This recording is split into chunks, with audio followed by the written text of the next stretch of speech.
Anem a fer una demostració del programa After Effects fent un exemple d'animació. Per fer-ho partirem d'un arxiu de Photoshop, que en aquest cas pertany al compte Feroz i Maulin editat per Auca Digital, www.aucadigital.com, i és només un fragment, un trosset d'un dibuix que tenim un arxiu de Photoshop per capes corresponen a aquest ratolí que veieu en pantalla, més la cua de la bestiola més el bastó de la bestiola, perquè en aquest cas és un ratolí vell. Aquest arxiu que està per capes de Photoshop el podrem obrir directament des de After Effects. Obrim el programa After Effects i, com sempre, tenim una finestra de projecte que és on nosaltres tindrem la llista d'arxius a utilitzar. Vaig a obrir aquest arxiu d'After Effects que li he posat rata, li podria posar ratolí una mica més bonic, però bueno, és igual, ja ens anirà bé. I li dic que el que vull fer és obrir per separat les diferents capes. Doncs mira, obro primer el bracet de la bestiola, obro la cua de la bestiola i obro el cos de la bestiola. Ara directament hi puc posar aquestes capes a la meva línia de temps i quan poso un objecte a la línia de temps, doncs se'm crearà una composició. Aquesta composició per defecte tindrà el nom del primer arxiu que hi poso i això doncs vaig a canviar-ho perquè de fet vull que sigui l'animació del ratolí, doncs li dic que em quedi clar,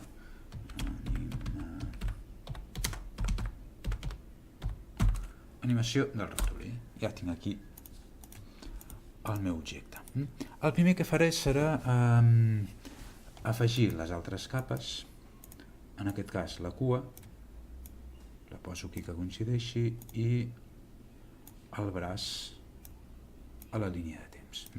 Com podeu veure en aquesta finestra, doncs, si jo apago les capes, doncs em desapareixen les capes, igual que si fos un objecte de Photoshop. Com que hauré de bellugar i animar aquests objectes, m'interessa tenir el punt d'anclatge col·locat a un lloc clau per poder manipular les bèsties. El cos de la rata, primer de tot, per poder bellugar el punt d'anclatge, és aquesta eina d'aquí, agafaré i posaré el punt d'anclatge del cos, per exemple aquí, que coincideix una mica amb el centre de gravetat de la bèstia, o també podria posar-lo aquí al peu per poder col·locar l'objecte. En el cas de la cua, doncs la cua m'interessarà que el centre de rotació el tingui també col·locat aquí. Per què ho dic? Si jo deixo el centre de rotació aquí i ara me'n vaig a la cua i jo li faig una rotació de la cua, mireu clar, l'està rotant respecte a aquest eix de rotació. Per tant, aquest eix de rotació m'interessa posar-lo en el punt, jo vull fer el moviment, per tant l'agafo i el col·loco aquí. Això què em permetrà? Doncs que ara quan jo bellugo la rotació, aquesta rotació la faci respecte a l'eix aquest de moviment que m'interessa tenir. I faré el mateix amb el braç. Doncs el braç posaré l'eix de rotació en aquest punt d'aquí per poder bellugar el bastó. Bé, ara tinc una línia de temps de 30 segons. A diferència de Premiere, a Premiere quan es fa una seqüència la línia de temps és infinita, jo puc anar afegint coses a continuació i se'm fa una línia de temps tan llarga com calgui. Amb After Effects no, amb After Effects jo haig de definir cada cop que tinc una seqüència quina és la durada d'aquesta seqüència. I com ho puc fer? Doncs me'n vaig aquí a Composició, bé, cal dir que la seqüència equivalent a Premiere, aquí amb After Effects se li diu composició perquè el concepte és una mica diferent. Aquí no tenim una seqüència d'imatges, una continuació de l'altra, sinó que el que tenim és un conjunt d'imatges o d'elements ficats dintre d'una composició. Si me'n vaig a ajustos de composició, doncs mirem aquí, ens diu que per defecte aquesta composició està posada a 30 segons. Jo crec que de moment aquesta durada ens va bé, si no la podem modificar. I ara el que vaig a fer és generar moviments sobre aquest ratolí, petits moviments, i començaré, per exemple, per la cua. Aquí el moviment únicament el faré de rotació. I què he fet? En el moment que jo clico aquest rellotget d'aquí, això d'aquí és un keyframe. Un keyframe és un un punt que jo poso en la pantalla en el qual quedaran enregistrats tots els paràmetres de configuració de la imatge en aquell fotograma. Això està vinculat al fotograma, en aquest cas número 0, i aquí tots els valors que jo canviï quedaran enregistrats en aquest punt. Anem a veure a què em refereixo. Doncs el que vaig a fer és començar de forma que aquesta cua tingui una posició una mica per fora de la pantalla, però serà aquesta d'aquí. Tiro, per exemple, un segon endavant, vaig ampliar una mica això per tenir una mica més de resolució i vaig a fer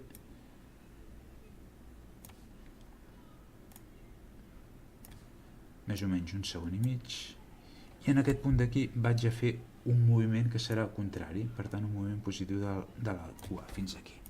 Anem a veure, doncs ara entre un punt i l'altre el que farà és interpolar la posició de la cua, i el que vaig a fer és repetir aquesta seqüència de moviment durant el llarg de tota la meva composició. Copiar i enganxar, com sempre, Ctrl+C, vaig aquí, que quedin aquí distants, i me'n vaig aquí, que quedin aquí distants, i anem a veure si és veritat. Ara aquest ratolí ja va bellugant la cua, fent sempre aquest moviment.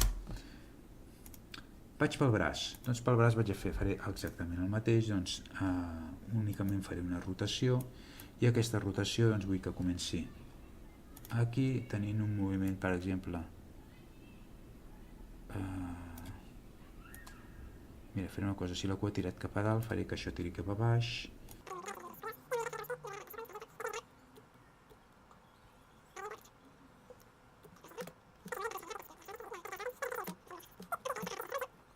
bé, ja tinc aquests dos moviments programats del ratolí, i ara el que vaig a fer és donar-li una mica de vida directament sobre el cos del ratolí. Hi ha una eina molt interessant per poder deformar imatges, que és aquesta d'aquí, aquesta mena de xinxeta que li diuen ubicació de posició libre. He triat un punt d'anclatge aquí, l'altre punt d'anclatge aquí, i l'altre punt d'anclatge el posaré aquí al nas del ratolí. Què passa si jo bellugo això? Doncs mireu que em manté, si ara vaig exagerar-ho, doncs em manté anclats aquests dos punts i bellugo aquest punt aquí. Llavors ara el que vaig a fer és establir un moviment, per exemple, començo que estigui aquí, ara faré tirant aquí una mica endavant, per exemple aquí, en aquest punt d'aquí, que aquest ratolí respiri una mica cap a baix. A veure si és veritat. Doncs ara el que faré és aquests moviments una mica aleatoris perquè doni una mica més de sensació de vida o de prioritat al moviment d'aquest ratolí. Per exemple aquí. I ara jo crec que aquesta seqüència ja la podríem repetir, però és el que acaba de fer, que no queda tant.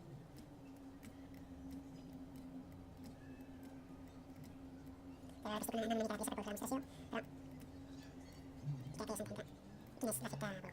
Ara això hauria de comprovar i potser hauria de fer unes quantes proves per veure quin és el moviment que em quedarà més natural. No? Però bueno, de moment ja tenim aquesta, però bé, de moment ja tenim aquesta bestiola que està bellugant i ara ja la podrem incorporar en la nostra imatge general.